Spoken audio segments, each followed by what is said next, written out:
नमामि गंगे के नाम से चलाई जाती है, कहीं आप कहें परंपरागत पीकेवीवाई के नाम से हो गई, कहीं नमसा के नाम से हो गई, कहीं आरकेवीवाई हो गई, कहीं गो आधारित खेती हो गई। इसे कई विभिन्न नामों से जाना जाता है, लेकिन उद्देश्य एक ही है, जैविक खेती।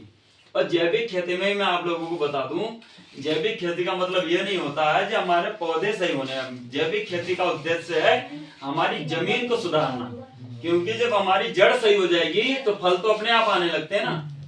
तो जमीन को सुधारना, दूसरा हमारा एनवायरमेंट होना। अब कंपनियां हैं, इंडस्ट्री जो खुली हैं, आदेश तो जहर तो वही फैला रहे हैं ना, जो केमिकल निकलता है उनका बांटा जाता है, तो केमिकल तो उसमें भी जाता है, वो तो बहुत जहर। लेकिन वो रिसाइलिंग करके वो लगाते हैं, वो प्लांट लगा रखे हैं लोगों ने, उनका शुद्ध पानी जहाँ निकल रहा है, तो देखने में बेहतर हमें काला पीला लाल लगता है ये केमिकल, लेकिन वो पानी फिल्टर होता है। आप भी जानते होगे सब लोग।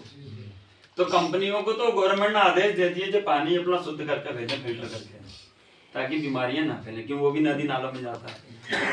अब किसान क्या करेगा? किसान तो नहीं लगाएगा कोई प्लांट पानी को रोकने के लिए। इसलिए किसानों के लिए ये योजनाएं बनाई गई। इस योजना को बनाया इसलिए समूह में, अगर कोई भी व्यक्ति किसान अगर वो चाहे कि मैं जैविक खेती अकेला करूं, जैसा कि कोई बड़ा फार्मर होता है, उन्नतिशील जानकारी होती है, तो वो सोचता है मैं जैविक खेती शुद्ध खुद करने के बाद खुद का अपना एक जो सर्टिफिकेट पालूं। तो अगर खुद से स्वयं इस सर्टिफिकेट को कोई पाएगा तो एक तो वो 3 से 5 साल का समय खुद देगा, फिर भी समय देगा। दूसरा, इसकी जो फीस है 1 से 1.5 लाख रुपए खर्च होती है। पर्सनल किसान की कोई करना चाहेगा, आप नेट पे भी सर्च मार लेना, अगर आप कराते हो तो रजिस्ट्रेशन फीस हो गई आपकी, मैंने बताया था आपको, आपके लेबोरेटरी जांच वगैरह फार्म जो भी होंगी सारी जांचें, फिर जैक में आएगा, तो सारी जांचें कुल मिला के 1 से 1.5 लाख रुपए किसान का खर्च हो जाएगा। और इसे जो योजना में चलाया समूह के रूप में, समूह के रूप में आपको फ्री ऑफ कॉस्ट है सारा कुछ। एक तो मैंने बताया था वित्तीय सहायता जो मिलेगी वो भी फ्री, दूसरा आपको प्रमाण पत्र फ्री, और तीसरा आपको सिखाया फ्री जाएगा, जो आज मैं बता रहा हूँ चीजें। लेकिन नेक्स्ट ट्रेनिंग जो होगी उसमें प्रैक्टिकली करके भी दिखाया जाएगा। ऐसा नहीं है, देखिए मैं भी जानता हूँ कोई इतना ज्ञानी नहीं है जो मैंने बोल दिया और आपने बोल दिया और एक बार में याद हो जाए और आदमी घर जाकर कर लेगा, कोई नहीं करेगा ना। तो आज एक बेसिक मीटिंग समझ लीजिए, एक हमारा परिचय भी हो गया। मैं भी मैम से फर्स्ट टाइम मिला हूँ, जबकि काफी क्लस्टर में ट्रेनिंग करा दी, मैम भी टाइम नहीं मिल पाता है, आज उन्होंने टाइम निकाल लिया, बहुत सौभाग्य है मेरे लिए भी। तो समय भी है नहीं, तो सेकंड ट्रेनिंग में हम प्रैक्टिकली आपको सारी चीजें करके दिखाएंगे।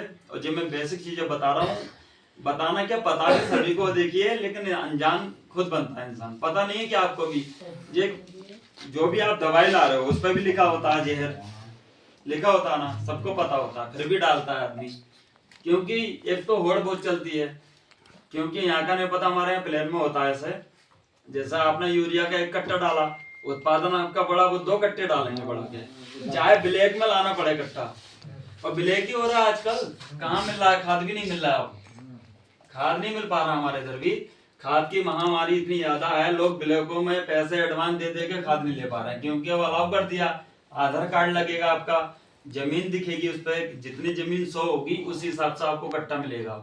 जैसा कि 1 एकड़ है, आपके लिए 75 किलो या 80 किलो 100 किलो खाद एक मतलब खरीफ या रबी में एक सीजन में दिया है। जैसे गेहूं में आपका 80 किलो तय कर दिया, धान में 1 क्विंटल कर दिया, तो आपको 2 बोरी मिलेगा, चाहे आप 5 डालो 10 डालो, वो आप जानो, मिलेगा 2 ही।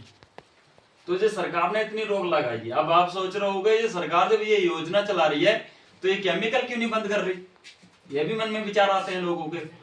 अब आप भी जानते हो केमिकल बंद हो गया तो भुखमरी हो जाएगी हमारे देश में, क्योंकि जैविक में उत्पादन पूर्ण रूप से 100% तो होता नहीं है, क्योंकि 20-25% ही हो पाता है स्टार्टिंग में, ऐसे होता है ना, कोई 100% नहीं आएगा ना रिजल्ट। इसलिए सरकार उन चीजों को रोक लगा रही है, उन्हें कम कर रही है, उनकी डोज कम कर रही है।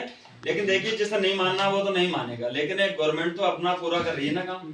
खाद जहाँ अनलिमिटेड था वहां लिमिटेड कर दिया, रोक लगा दी। दवाइयों को भी क्या करा है, दवाइयां भी आप देख रहे होगे बायो फर्टिलाइजर्स में आने लगी, आ गई, उन्होंने कन्वर्ट करा। अब योजना में चलाने का उद्देश्य बता रहा हूं मैं आपको, दवाइयां बायो फर्टिलाइजर्स आ गए, यानी जैविक आप फिर भी कर सकते हो, लेकिन किसान की जो है लागत तो कम नहीं होगी ना, उससे हो जाएगी क्या, बताइए आप।